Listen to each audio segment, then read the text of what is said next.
Press the bell icon on the YouTube app to never miss a video from News Laundry. Hello and welcome to News Laundry Interviews. We have with us today Mohammad Ali.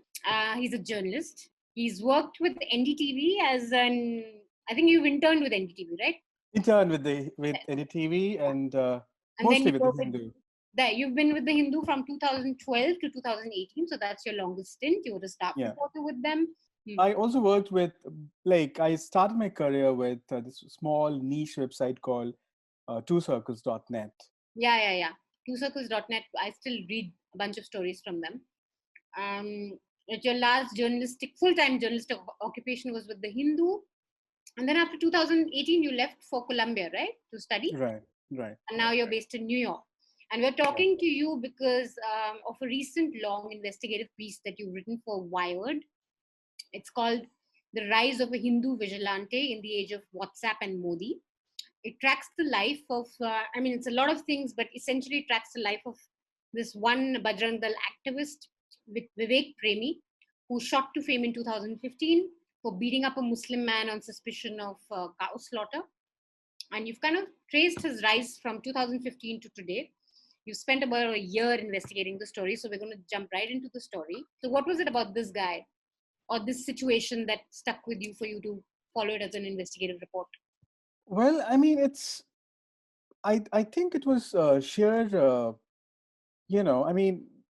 manner in which he rose, I think that's what struck the most.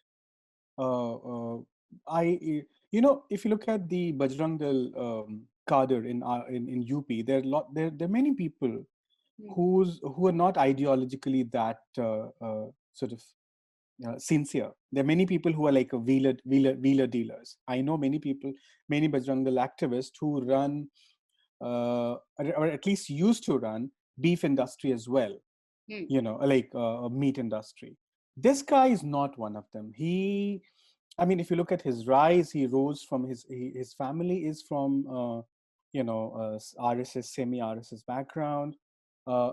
Then he from the age of 10 and 12, he became active as a Bajrang Dal guy, and then the manner in which he did this, it was sheer ideological conviction behind that. When you're a reporter and you're invested in a subject like that, and you're invested in it for a long time, and you're invested in a person, you develop a sort of, you can see the person beyond evil or good.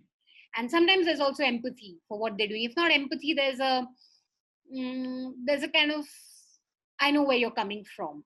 Did that happen with you with Premi? Like by the end of it, did you feel like, okay, I get where this guy is coming from, or did you view him as ideologically how you view this person as essentially someone who's dividing society further or spreading poison? One is the idea of the Hindu hurt. The Hindu hurt. The grievances of Hindus. Because his entire existence and the basis of his work is based on that. We can go into the fact that how truthful and how factually correct is the idea of Hindu hurt. But the fact remains that the Hindu hurt is a reality. RSS over a period of last 60, 70 years, if there is one single achievement of the RSS, it's this. One of the stories that which I found very alarming, was the first case of love jihad in Meerut, where this girl, exactly, Shalu. Her name is Shalu. The village was Muslim. Yeah. He was put behind bars. There were two other Muslim boys who were put behind bars. There was a whole big, we were hearing crazy things. And this is when I also went to Meerut, I think, the first and last time. So it was we were hearing crazy stories like there's a mosque that smuggles women to UAE, and she was raped there. She was forced to eat cow meat, and that she was raped. And this was a case of love jihad. And we were reading this in newspapers. And when we went there, back then, the girl was also under a lot of pressure, so she was not speaking up. I managed to get the story only because I was a Muslim. Kaleem's family were just not ready to talk to anyone. So this woman, she fell in love, and Kaleem is an upper caste, Sayyid. Mm. has dairy business. What he does is he gets her a job in the madrasa as an English teacher, Mm. you know, and but the moment the news of their love affair comes out, and she's a Tyagi Brahmin by caste, Mm. Brahmin nonetheless, even though Tyagi Brahmin who are not treated as a Brahmin by Mm. Brahmins. So what happens is that the moment, and who amplifies? I must tell you that before Z News picked it up, before Republic picks it up, Dainik Jagaran runs it. Yeah, yeah. They Republic pick of their India. stories from Yeah, then Dainik this is one of Jagaran, the famous you yeah. know. So Dainik Jagaran did one story, then the story amplified. Now I want to ask you, there's firstly that there is a lot of thinking where people feel that social media has amplified hate or hate against Muslims or have amplified vigilantism. And then there's the other school that says that social media has only made it visible. We were always this hateful, we were always this divided, but social media has kind of just made it apparent to us, and we now know what we were really about. Mm-hmm. Where do you see social media's role? Social media started as a mirror to our hatred, and then amplified it. It's not that social media is the reason. It can't be the reason. I mean, it's absurd to say that social media is the reason why we see so much hatred. Social media has made it possible for the hatred to come out and to be manifested so easily, without any trick, without any sort of accountability, especially if you look at WhatsApp. You talk about this jihad flowchart that was Mm-hmm. circulating in order. That's also incidentally made it to Z News this year Yeah, at yeah, the time yeah, yeah, temples. yeah, I thought that was yeah, crazy. yeah. That was crazy. I mean, I was like, I mean, this was a and WhatsApp I think, around in, like. exactly. I mean, and that's precisely my point, that we're talking about shift and transformation of a society from fringe to the center. That the propaganda which we used to see, or which we see in Bajrang Dal WhatsApp group, the same propaganda drives what basically forms our psyche. The news cycle forms our psyche, like it affects our psyche, right? So the Yeah. same propaganda of Bajrang Dal WhatsApp group comes back in the drawing rooms of lower middle class.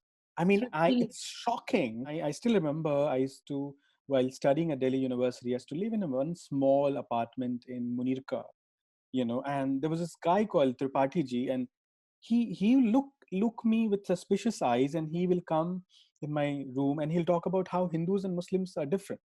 And I was barely any ideologically, I was an idiot. I didn't know anything. It was my first year of English honors, and I would wonder why he's talking like that, because I grew up Hindus, as Hindu friends, as this priest coming in my veranda and talking and having endless cups of tea and talking about Vedas and everything. And I would keep on telling him ki no, and he was like, no, Muslim biryani khate hain or Hindus meat nahi khate. But later I got to know that he came from the RSS family background. These suspicions have been highlighted,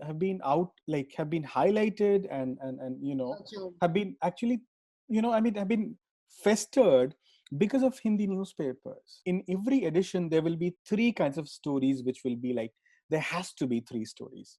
One, Muslim boy attacking the asmita of a Hindu woman, with the names and titles.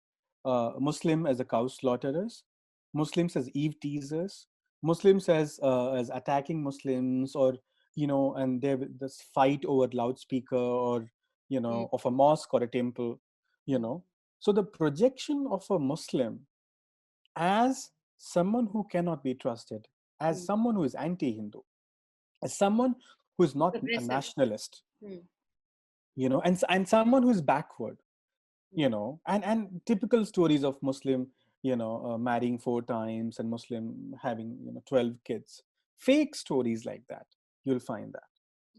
A Hindu kid who grows up and who reads Dainik Jagaran or Amar Ujala or Hindustan or Hindi newspapers, who carry Islamophobia, they peddle Islamophobia. I mean, I'm sorry to say, but I call them peddlers of Islamophobia on daily basis. To watch the full unedited interview, you'll have to subscribe to News Laundry and pay to keep news free. Because when the public pays, the public is served. And when advertisers pay, advertiser served. And if you leave the job of sustaining news to advertisers, then news will serve large corporations and governments, because as you can see, government ads are what is running news these days. So to watch all our interviews unedited, not a single frame gone, to listen to all our podcasts unhindered, you're going to have to pay to keep news free. Subscribe to News Laundry and become a member of the community that keeps news alive and independent. Go to newslaundry.com, click on subscribe and pay, and watch whatever you want.